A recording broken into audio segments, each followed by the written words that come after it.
L'info écho avec Capital. Le chiffre du jour, 33%, c'est la proportion de Français qui ne payent pas son stationnement selon un sondage publié par EasyPark.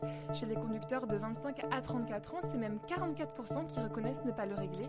Le forfait post-stationnement ne semble donc pas avoir encouragé les automobilistes à passer à la caisse. Pourtant, l'amende a globalement augmenté. Elle atteint 50 € au centre de Paris. Parmi les conducteurs qui ne payent pas leur stationnement, un quart déclarent qu'ils n'ont pas trouvé d'horodateur à proximité. Le coup de gueule de la semaine est poussé par l'ONG Transparency International. Elle s'est intéressée aux rémunérations des parlementaires européens. Leur salaire s'élève à 8 484 € bruts par mois. Pourtant, 31% des eurodéputés auraient une activité rémunérée en dehors de leur mandat.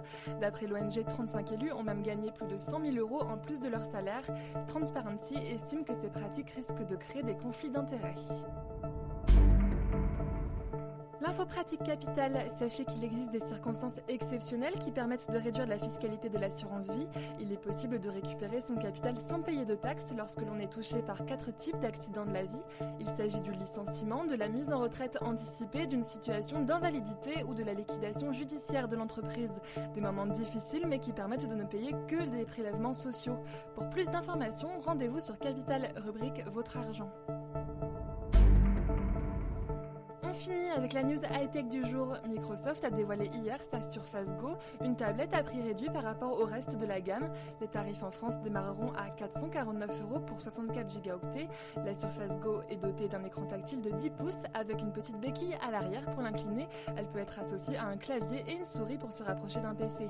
L'idée de Microsoft avec cette tablette est de concurrencer le dernier iPad d'Apple. À 449 €, elle reste tout de même plus chère que son concurrent, affiché à un prix d'entrée de 359 €.